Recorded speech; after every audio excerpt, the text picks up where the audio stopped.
Vamos a revisar la palabra.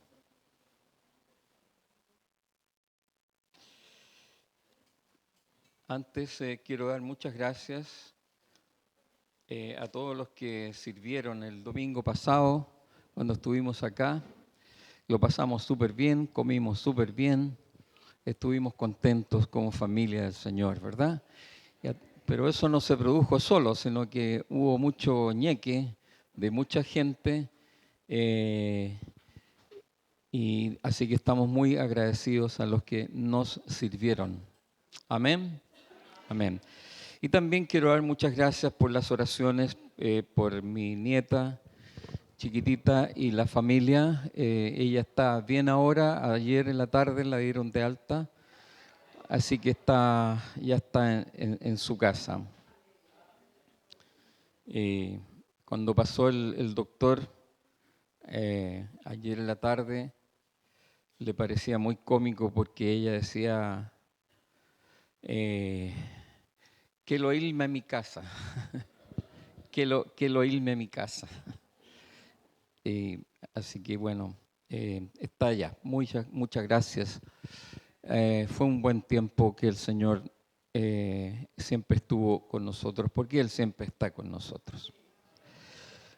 Muy bien. Como decía Carlos, el Señor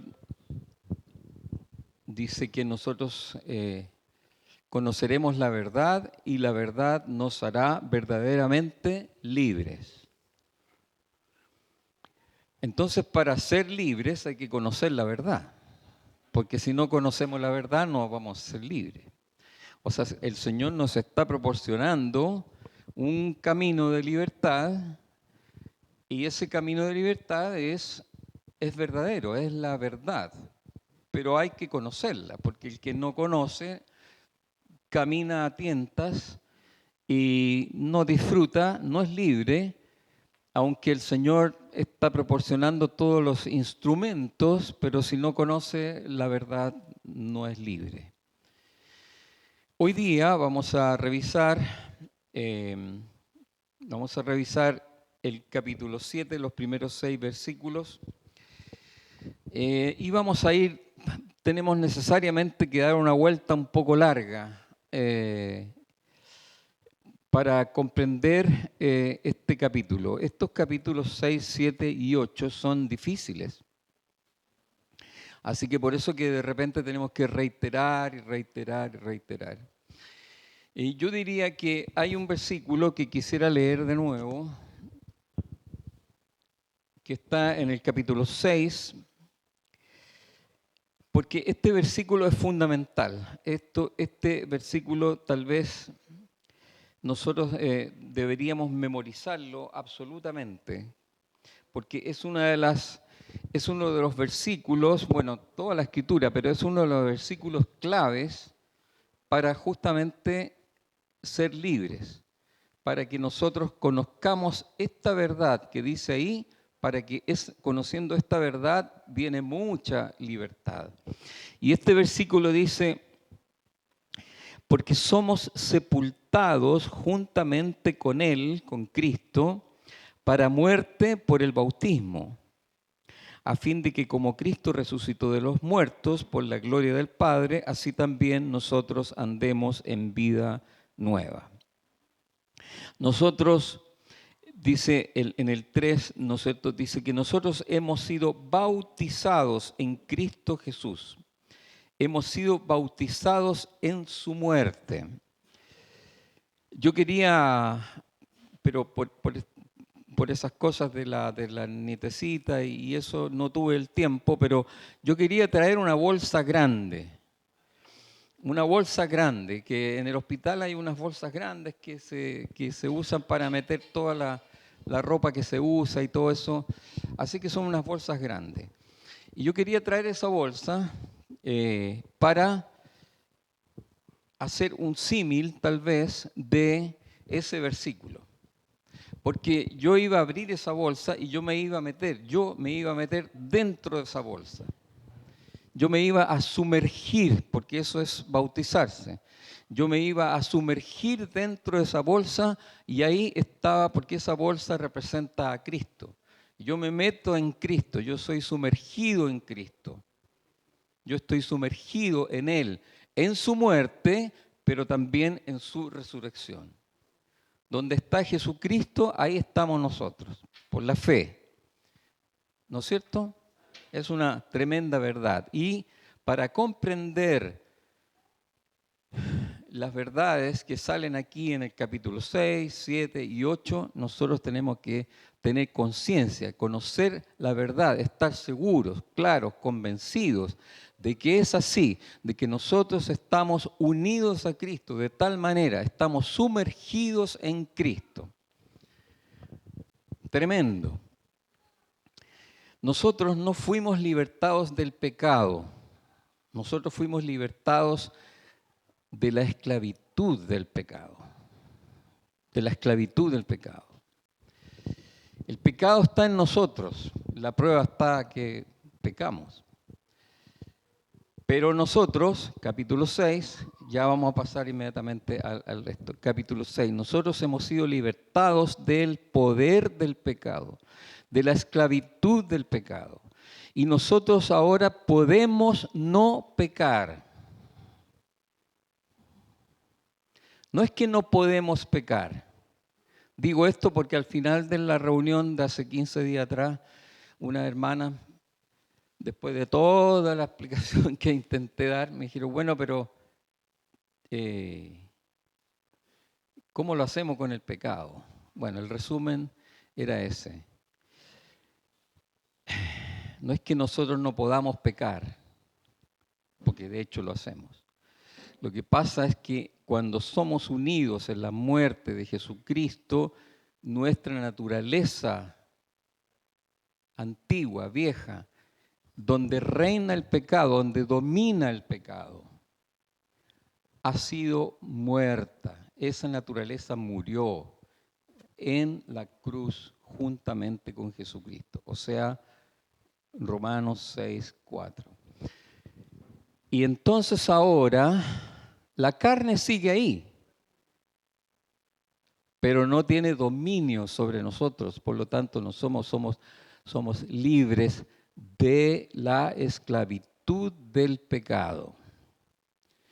Así que cuando cantemos las canciones que cantamos, no le vamos a cambiar la letra porque dejaríamos ahí una alteración. Pero nosotros tenemos que saber que cuando cualquiera dice yo soy libre del pecado, tiene que decir yo soy libre del poder del pecado, porque el pecado todavía está en nosotros. Y no estará más cuando estemos con el Señor juntamente con Él. Por eso que es la redención final que habla Pablo, es la redención final, la redención donde ya no tendremos pecado. Y eso será cuando estemos con el Señor. Amén. Ya. Vamos a darle una vuelta porque acá nosotros tenemos que ir a ver a un tema que no es tan conocido y que es que nosotros somos libres de la ley. Libres de la ley. Algunas cosas uno conoce, pero creo que ahora le podemos ir dando una redondez a este conocimiento, a esta verdad, para entender realmente qué significa ser libres de la ley. Si lo entendemos, nosotros vamos a realmente tener una experiencia de libertad tremenda. Porque este tema no es muy bien conocido, como les digo, y vamos a tratar de aclararlo. ¿Qué significa ser libres de la ley? Bien, la ley de Dios es gloriosa. Vamos a ir, si me ayudan con los textos. La ley, y se refiere a ¿cuál ley? La ley mosaica, la ley de Moisés, entregada en esa dispensación, en esa época, en esa era. Esa era termina con Malaquías, digamos, en cuanto a los profetas, y cuando viene el Señor Jesucristo comenzamos una nueva era. Son incomparables las dos dispensaciones, las dos eras. La era de la ley mosaica, de todo lo que Dios le dio a Moisés para enseñanza, para guianza, para todo el pueblo de Israel, eh, es muy distinto de la dispensación cuando viene el Señor Jesucristo ya en mismísima presencia y el Espíritu Santo para darnos una realidad completamente distinta. A veces, muchos siguen en las sombras y las figuras y la previa, por decir así, de todo lo que se anuncia en el Antiguo Testamento y no disfrutan suficientemente de la realidad, de la dispensación, de la acción del Espíritu Santo. Pero no quiero distraerme con eso. Así que la ley de Dios, la ley mosaica, es gloriosa. Vamos al Salmo 19, del 7 al 10. Salmo 19, del 7 al 10. La ley de Jehová, mosaica, la ley de Jehová es perfecta, que convierte el alma. El testimonio de Jehová es fiel, que hace sabio al sencillo. Sigamos. Los mandamientos, o sea, la ley, los mandamientos, las ordenanzas, que es lo mismo, ¿cierto? Son rectos que alegran el corazón. El precepto, o sea, el mandamiento, la ley de Jehová es puro, que alumbra los ojos. El temor de Jehová es limpio, que permanece para siempre. Los juicios, o sea, los mandamientos de Jehová son verdad, todos justos.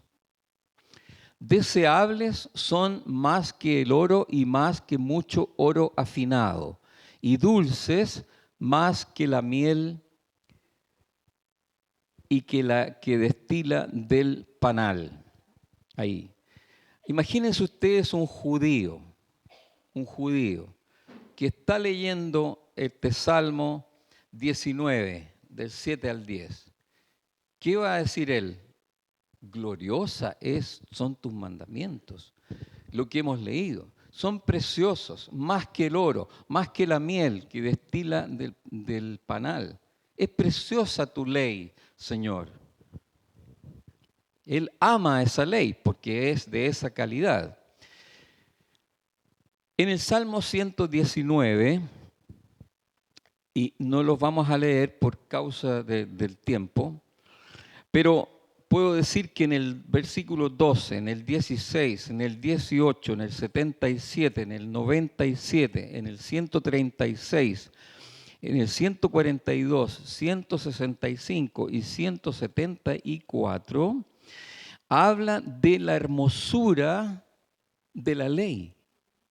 De modo que este judío, este hombre judío que estaba leyendo los salmos, empezaba a empaparse de la hermosura, de la justicia, de la pureza, de la gloria de la ley. La ley para él empezaba, en la medida que iba leyendo y dándose cuenta, la ley era pero preciosa. Deuteronomio 6, del 1 al 9. Del 1 al 9. Deuteronomio 6, del 1 al 9. Dice, estos pues son los mandamientos, estatutos y decretos que Jehová vuestro Dios mandó que os enseñase, dice Moisés, para que los pongáis por obra en la tierra a la cual pasáis vosotros para tomarla. Sigamos un versículo más. Para que temas a Jehová tu Dios, guardando todos sus estatutos y sus mandamientos que yo te mando, tu hijo y el hijo de tu hijo, todos los días de tu vida, para que tus días sean prolongados. Vamos a llegar hasta ahí, pero cuando uno avanza en la lectura de este Deuteronomio, hasta el verso 6 se da cuenta que el Señor dice, mira, obedece mis mandamientos, obedece la ley, las ordenanzas, mis estatutos, obedécelos, porque te va a ir bien. En consecuencia, si no los obedeces, te va a ir mal. Vas a ser destruido. Y así ocurrió muchas veces con el pueblo de Israel, ¿no es cierto? Pero en todo caso, en este pasaje de Deuteronomio 6, también dice que la ley, aparte de ser hermosa, gloriosa, justa, como la miel que destila el panal, como el oro, dice que si tú la obedeces, entonces vas a tener beneficios de parte del Señor. Eclesiastés 12:13. Tenemos a este hombre judío sentado frente a su escritorio leyendo las escrituras. Y él lee en Eclesiastés 12:13, dice, el fin de todo el discurso oído es este, teme a Dios y guarda sus mandamientos, porque esto es el todo del hombre. Esto es, en resumidas cuentas, hay dos cosas que dice ahí en Eclesiastés. Teme a Dios y guarda sus mandamientos, obedece sus mandamientos. Eso es todo, raya para la suma. Eso es el todo del ser humano. Entonces, este judío que está leyendo esas escrituras dice, qué bueno, wow, aquí tengo, pero, o sea, la ley es la ley. Y finalmente, Isaías 42:21 dice, Jehová se complació por amor de su justicia en magnificar la ley y engrandecerla. Jehová se complació por amor de su justicia en magnificar y engrandecer la ley, es decir, en decir la ley es sublime, la ley es gloriosa, la ley mosaica es gloriosa. En el Nuevo Testamento, Jesucristo dice que Él no vino a abrogar la ley, Él no vino a anularla, ni a cambiarla, ni a hacer esto, sino que Él dice que Él vino a cumplirla. Y que no se le puede cambiar ni una tilde, ni una coma, ni un puntito, nada. La ley está ahí, la ley es sublime, la ley es eterna, la ley es hermosa. Y entonces vamos dándonos cuenta nosotros que la ley para el judío, para los judíos, era sumamente importante, sumamente importante. Ellos llegaban a adorar la ley a través de mucho trabajo de los rabinos y de trabajo de, qué bueno, y de trabajo de mucha gente que veía por la, gracias Renecito, ellos empezaron a darle una importancia pero tremenda a la ley. ¿Y qué ocurrió? La Torá, que era el Pentateuco, ¿no es cierto?, donde estaba la ley, ¿qué ocurrió? Que de repente se empezaban a olvidar del autor de la ley. Y empezaron incluso a pensar, equivocadamente, de que la ley, el cumplimiento de la ley, tenía alguna garantía de agradar de tal manera a Dios que podría acercarse a Dios a través del cumplimiento de la ley. Y se olvidaba del autor de la ley.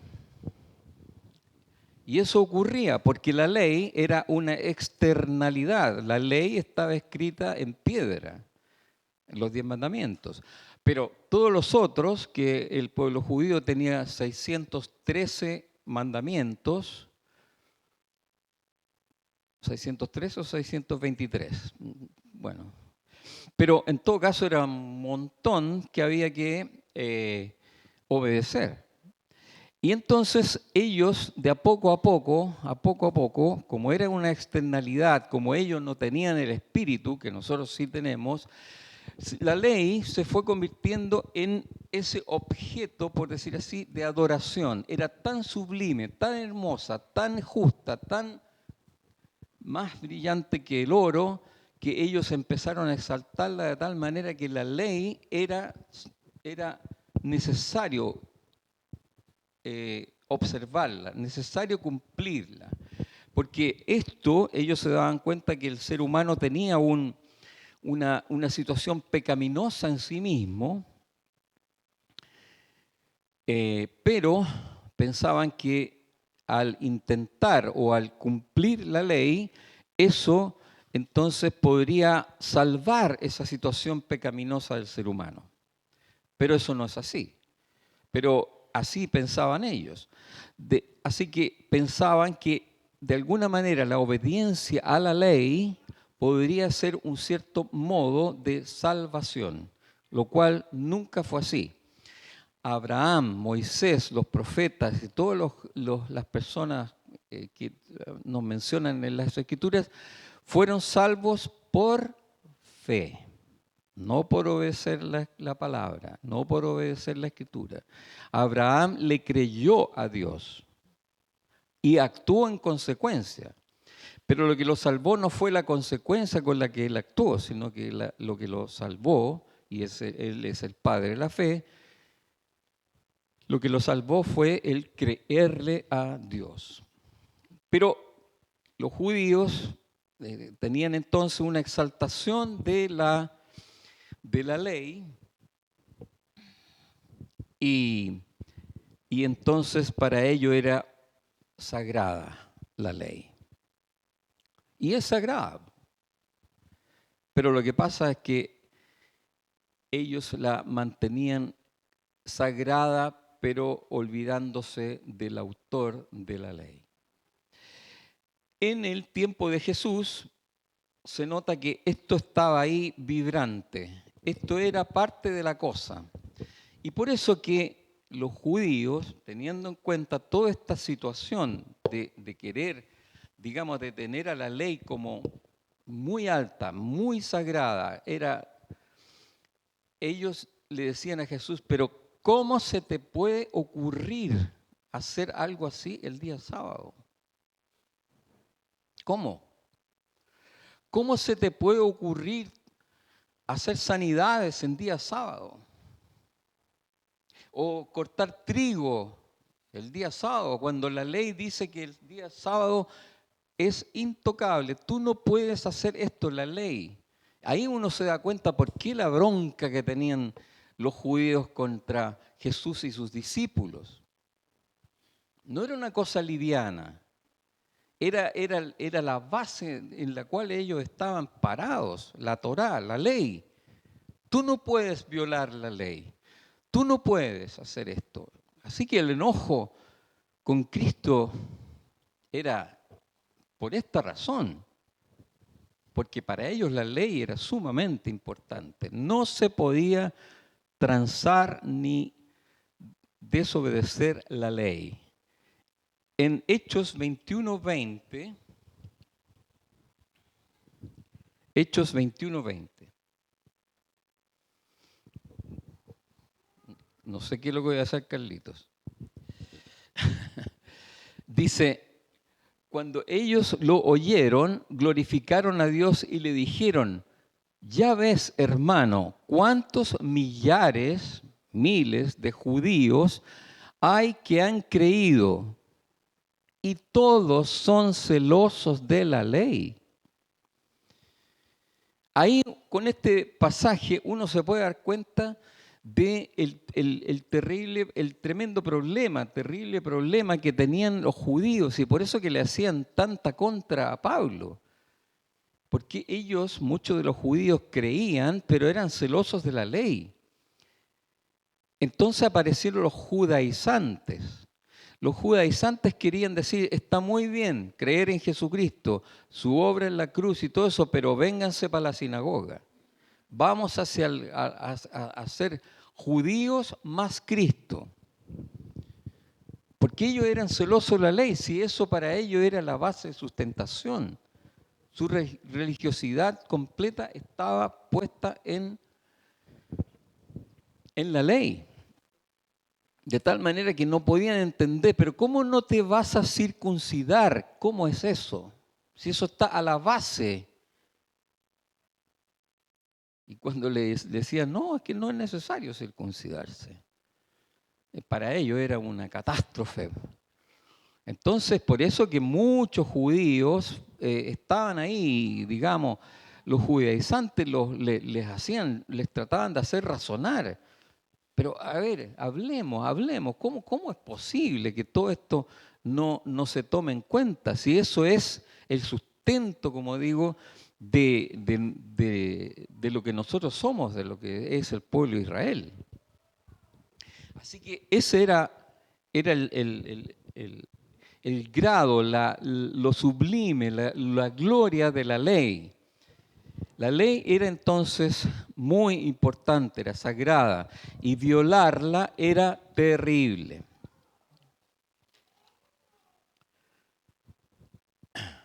La ley, entre otras cosas, voy a mencionar para ir más o menos rápido, porque entendemos esto, ¿cierto? La ley, así como la cosa altísima, sublime, perfecta, es eterna, es la palabra de Dios. No se puede tocar la ley, ni cambiarla, nada. Pero la ley, ¿cuál es la función de la ley? La función de la ley es que exhibe la maldad de la humanidad. Confronta la pecaminosidad de la humanidad, del ser humano, con la perfecta justicia de Dios. Antes de la ley, el hombre pecaba, no se daba cuenta o tenía algún grado de conciencia. Pero cuando el ser humano se dio cuenta de lo terrible, de lo depravado de su pecado, cuando apareció la ley, ahí él se dio cuenta. Pablo lo explica y dice, yo no tenía idea de cuánta codicia había en mi corazón, pero cuando apareció la ley, cuando él conoció la ley, el mandamiento número 10, que le dice no codicies, etcétera, etcétera, etcétera, y dice, quedé espantado, me di cuenta. Y así el ser humano se da cuenta, porque la función de la ley, una de las funciones de la ley, aparte de ser el texto que ordena, que dirige, que marca el camino que tiene que seguir el ser humano, pero el ser humano cuando es confrontado con la ley, él se da cuenta de la necesidad que tengo porque quedo espantado de cuán malo soy. La ley hace eso. La ley, por otro lado, incita. Es algo difícil de entender, hay que meditarlo. En lo que yo medité alcancé a entender un poquitito, ustedes pueden hacer más. ¿Por qué la ley incita al pecado? Hay algo que le pasa al ser humano con la ordenanza, con la ley de Dios. Apenas le dicen que no, dice, ya, pero después, despacito, dice, ¿pero por qué? Voy a probar, voy a observar, me voy a meter. ¿Por qué la ley me dice esto? Pablo explica que hay una hay una psicología invertida, digamos así. Cuando te dicen que no, justamente ese mandamiento mismo tiene una incitación a ir a pecar. Y por otro lado, dice la palabra que la ley demuele mi autoestima, la conciencia de mí mismo. O sea, mientras más estudiamos la ley, mientras más conocemos la ley, quedamos deprimidos, quedamos espantados. Y la soberbia o el orgullo de que no, es que yo no soy tan malo, los otros son malos. Yo escucho en el hospital siempre decir, ay, es que los chilenos son así, como si el que lo está diciendo no fuera chileno. Los demás, uy, los demás son súper egoístas. Pero cuando la ley, cuando conoce la ley y se mira para adentro a través de la ley, dice, parece que yo soy peor que los otros. Así que se frustra, se complica, llora de pena. Y la ley entonces está cumpliendo su objetivo. Está diciéndole, tú, ser humano, eres pecador. Estás bajo la ira de Dios porque no cumples con la ley. Intentas, pero no puedes. Necesitas un Salvador. Aparte, entonces, leamos, Romanos 7, 12, 14, 16, probablemente los va a tocar Irán próximo domingo, pero Santiago 1.25, 1 Timoteo 1.8, etcétera, nos hablan de la función de la ley, que ya describí para no ahondar más en eso por el tiempo. Ahora, pero la ley, a pesar de ser perfecta, honorable, justa, buena, hermosa, preciosa, el justo camino del Señor, de Dios, conlleva la ley una maldición. Una maldición. ¿Cuál es esa maldición? El no poder cumplirla. No puede, el ser humano se da cuenta que no puede.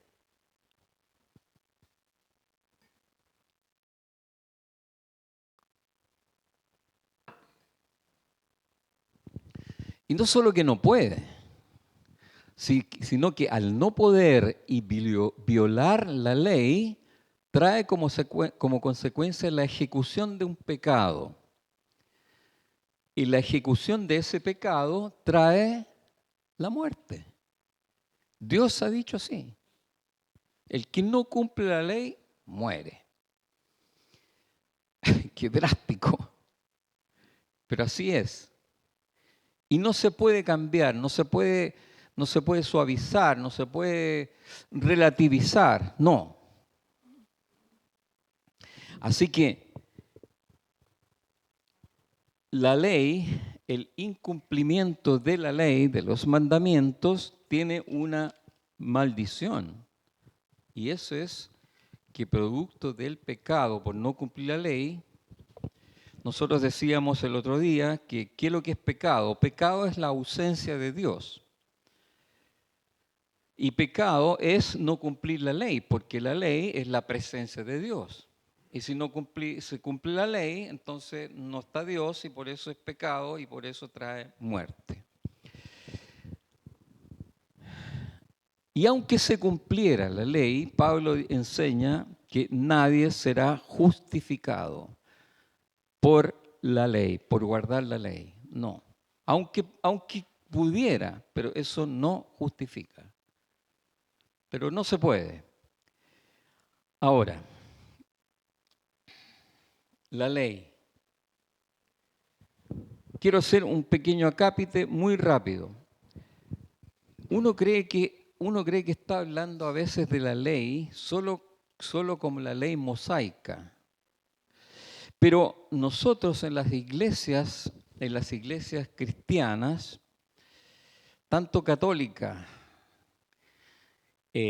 como protestantes, nosotros estamos llenos de leyes, llenos.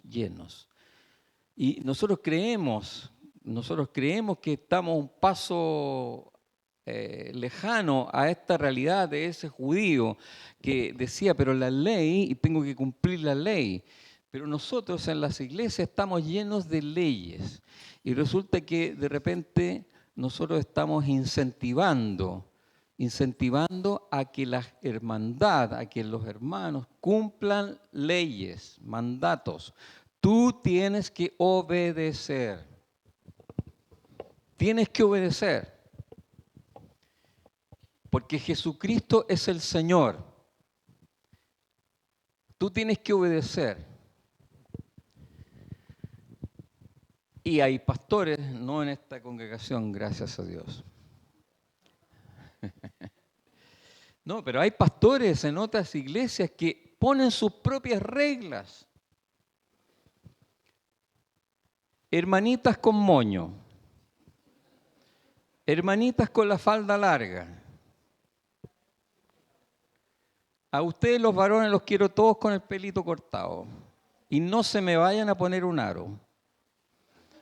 Por nada del mundo. Y tú tienes que dar todo esto y todo esto y todo esto. Reglas, reglas, reglas. Y el hermano, como el judío, dice, la regla tiene razón, pero resulta que no la puedo cumplir. Y me frustro. Y entonces muchas congregaciones, domingo a domingo, la hermandad sale con una tremenda mochila en la espalda diciendo, estuvo bueno el sermón, pero me dieron una cantidad de bibliazos en la cabeza que me voy frustrado. Me dicen que esto lo tengo que hacerlo y no lo puedo hacer. Por lo tanto, soy mal cristiano. Hasta creo que voy a perder mi salvación. ¿Será que voy a perder mi salvación? Reglas. La iglesia está llena de reglas. Y no estoy diciendo que las reglas sean malas. Estoy diciendo que toma un lugar como la ley mosaica, preciosa, perfecta, pero incumplible, y por eso tiene una consecuencia. Ahora, los judíos, entonces, ¿qué tenían? Tenían un sistema de sacrificios. Levítico, los primeros 7 capítulos, también por causa del tiempo, pero véanlo. Está descrito ahí qué es lo que había que hacer. ¿Qué animalito, qué hierbas, qué tipo de sacrificio había que hacer para cubrir los pecados? Como resulta que la ley era hermosa, sublime, pero no la pude cumplir, entonces, ¿qué tenía que hacer el judío? Llevar ofrendas. Ofrendas para cubrir ese pecado y para cubrir su propia culpa. Así que tenían un tremendo sistema para el perdón y la culpa, los sacrificios. Y así se manejaban ellos. Esa era la salida. Y era la previa, era la prefigura, era esto del Cordero de Dios, de Cristo. Ellos sacrificaban aves, etcétera, bovinos, corderos, etcétera, para el perdón de sus pecados. Pero era la prefigura de lo que iba a hacer Cristo con nosotros. Bueno, leamos Gálatas 3:13. Gálatas 3:13. Dice, pero Cristo nos redimió de la maldición de la ley, hecho por nosotros maldición, porque está escrito, maldito todo el que es colgado de un madero. Él nos redimió, Él nos libertó. Y aquí voy a hacer el hincapié. Él nos libertó ¿de qué? De la maldición de la ley. Entonces, así como nosotros fuimos libres de la esclavitud del pecado, ahora en el capítulo 7 está enseñando Pablo que nosotros somos libertados. Déjalo por favor un poquitito. Somos libres nosotros de la maldición de la ley. Ojo, no somos libres de la ley. La ley es perfecta, la ley es eterna. De lo que nosotros somos libres es de la maldición de la ley cuando no la cumplimos. ¿Por qué? Porque Jesucristo nos redimió, nos libertó de aquello.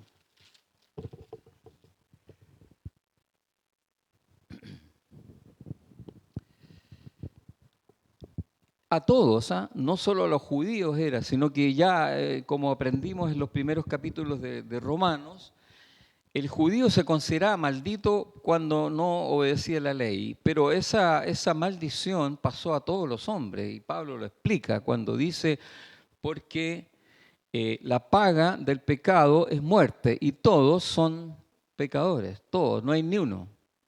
Todos están destituidos de la gloria de Dios porque están muertos en sus delitos y pecados. Todos. Así que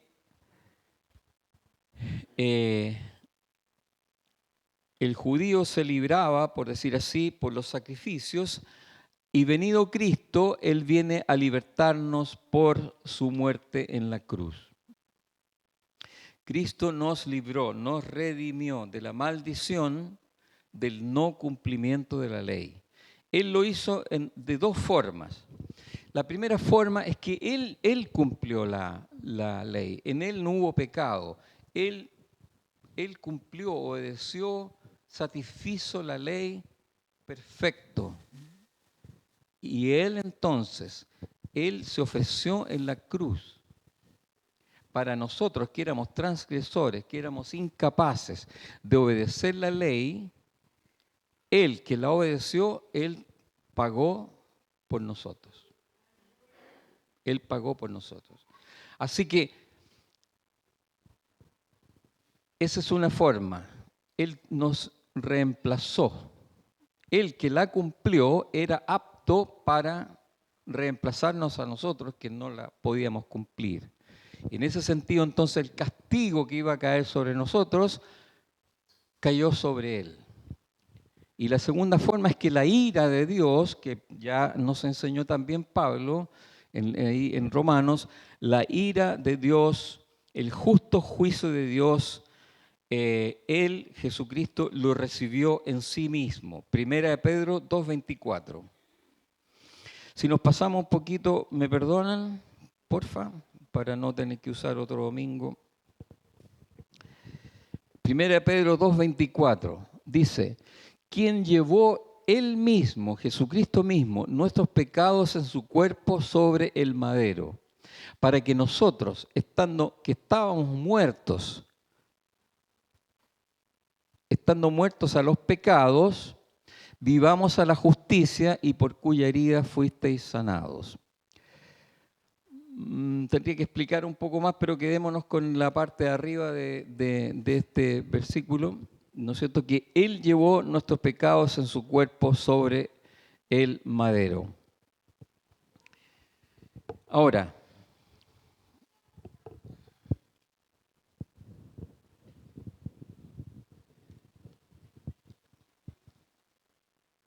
bien. Y el otro versículo que es fundamental antes de entrar en el capítulo 7, ¿no es cierto? Es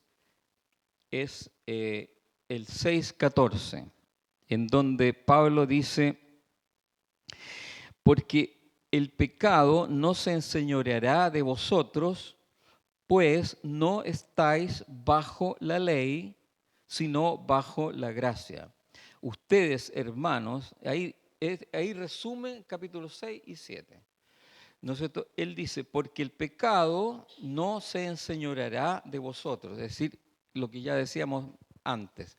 Ustedes tienen ahora una capacidad de no pecar, no se enseñoreará, no tendrá dominio sobre ustedes. Pues no estáis bajo la ley, bajo el dominio de la ley.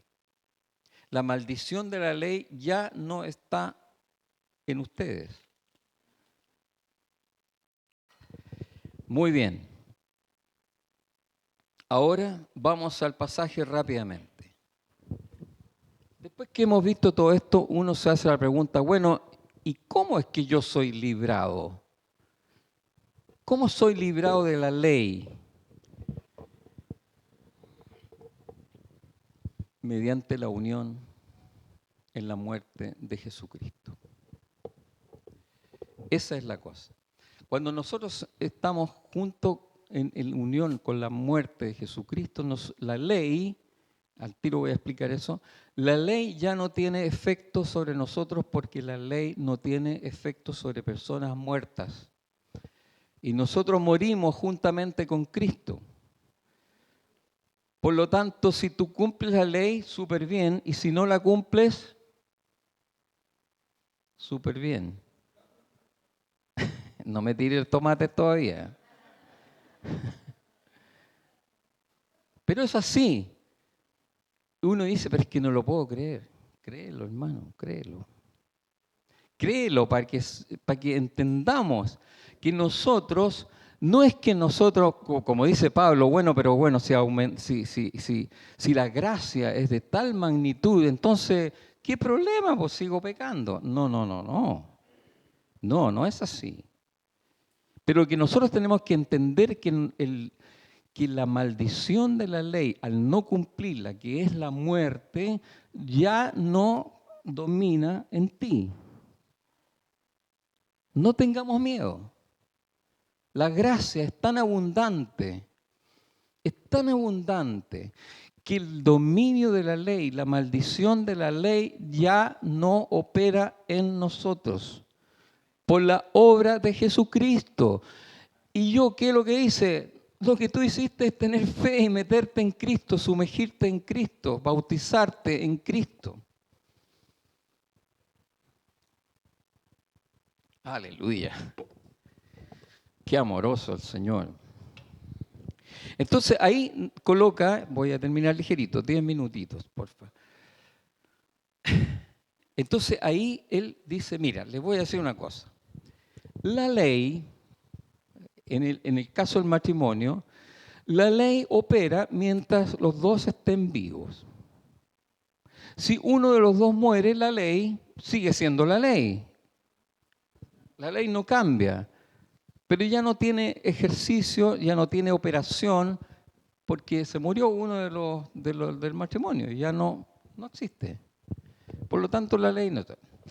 Tengo un ejemplo que es rapidito, que no es preciso, pero creo que lo podemos entender. Supongamos que yo soy chofer, tengo un auto. ¿Qué es lo que gobierna mi ejercicio de ser chofer? La ley del tránsito. Y la ley del tránsito trata de ser lo más perfecta que puede. ¿Para qué? Para que yo no me accidente, para que no accidente a los demás, etcétera. Me cuida la ley del tránsito. Pero si yo vendo el auto, la ley del tránsito sigue tan vivita como siempre, pero no tiene sobre mí, porque si no tengo auto, ¿quién me va a regular? O el auto queda vivo y yo me muero. Tampoco tiene la ley del tránsito, ya no opera sobre mí. Bueno, así dice Pablo aquí. Mira, la señora y el marido, mientras están vivos, están bajo la ley que regula el matrimonio. Pero si uno de los dos muere, si se muere el marido, dice ahí, si se muere el marido, entonces ya la ley sigue así, pero ya no tiene porque no hay matrimonio. Y como no hay matrimonio, la señora queda en libertad de casarse con otro. No hay pecado, no hay problema. Entonces, vamos a terminar.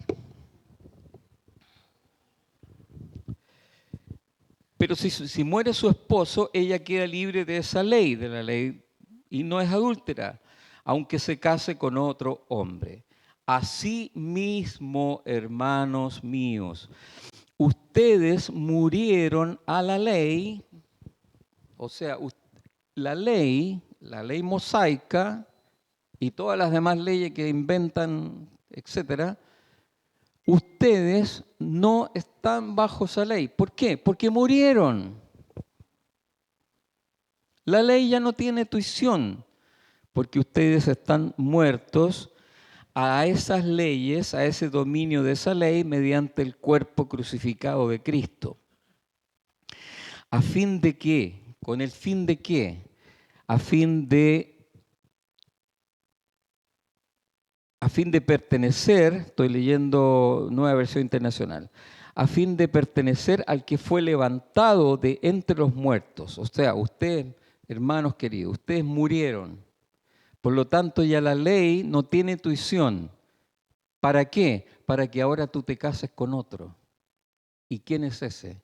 Jesucristo. Así que tú ya no estás bajo el dominio de la ley, no estás ligado de la ley, tú ahora estás ligado a otro hombre. Y ese otro es Jesucristo. Eso es lo que dice aquí. Entonces, de este modo, daremos fruto para Dios. Porque cuando nuestra naturaleza pecaminosa aún nos dominaba, las malas pasiones que la ley nos despertaba actuaban en los miembros de nuestro cuerpo. ¿Y qué es lo que pasaba? Dábamos fruto para muerte. Pero ahora, versículo 6, pero ahora al morir a lo que nos tenía subyugados, lo que nos tenía subyugados era el pecado. Pero nosotros también morimos, nos explicó en el capítulo 6. Y nosotros hemos quedado libres de la ley, libres. La ley ya no opera en nosotros porque nosotros morimos y nos casamos con Cristo. Entonces hemos quedado libres de la ley con el fin para servir a Dios con el nuevo poder que nos da el Espíritu y no por medio del antiguo mandamiento escrito. O sea, la ley es perfecta, la ley está ahí, pero yo no tengo que obedecer la letra de la ley, sino el espíritu de la ley. Y para eso, terminamos aquí, Mateo 5. Mateo 5. A ver, no sé si el primer versículo, pero Mateo 5. Jesús está aquí enseñando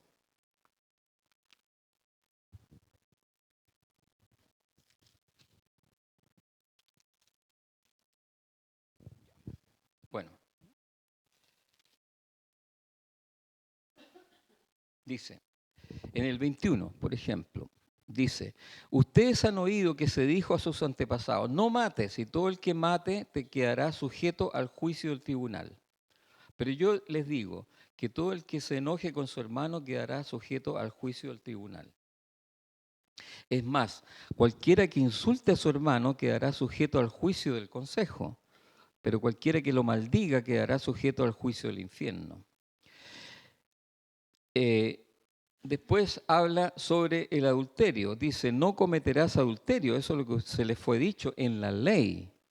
Pero yo os digo que cualquiera que mira a una mujer para codiciarla, ya adulteró con ella, etcétera. Después habla de los juramentos, del amor a los enemigos, etcétera. ¿Qué está diciendo Jesucristo aquí? Que nosotros ahora estamos en la ley de Cristo. La ley de Cristo es mucho más preciosa y más exigente, por decir así, que la ley mosaica. Él dice, tú leíste en la ley mosaica que no tienes que adulterar, pero lo que está en tu corazón es lo importante. Ahora tú estás casado con Cristo y el Espíritu Santo es el que te enseña, el que te dice el fondo del mandamiento. Entonces nosotros no es que ahora la ley no nos interese, no. La ley es la ley, preciosa, ahí, absolutamente perfecta. Amamos la ley, pero amamos la explicación interna en nosotros de la ley, de los mandamientos de la ley. Y entonces ahora nosotros no actuamos por obedecer la ley, nosotros ahora actuamos por amor a Cristo. por amor a Jesús, por amor a Dios. Porque si nosotros decimos, mira, tú tienes que obedecer, obedece, obedece, obedece, hasta el cansancio, obedece. No. Es imposible. Nosotros tenemos comunión con el Espíritu y Él nos enseña, como dice Ezequiel y en Jeremías. Él nos va a poner sus leyes. Él va a enseñarnos sus leyes. Y nosotros vamos a actuar no solo por obedecer o por miedo a no achuntarle a la cosa, a la ley, sino que vamos a actuar por amor a Él. Y ahí disfrutamos precioso. Amén. Muchas gracias por su paciencia, queridas, queridos. Señor, te damos muchísimas gracias por tu palabra, por la libertad. Tú nos enseñas de la libertad, Señor. Gracias, gracias, gracias. Gracias. Ya si no puedo con el mandamiento, voy a trabajar en el poder del Espíritu para amarte y hacer lo que tú quieres. Muchas gracias, Señor. Bendice a cada uno de mis hermanos, mis hermanas, en este día y en esta semana. Y todo sea para la gloria de tu santo nombre. Amén.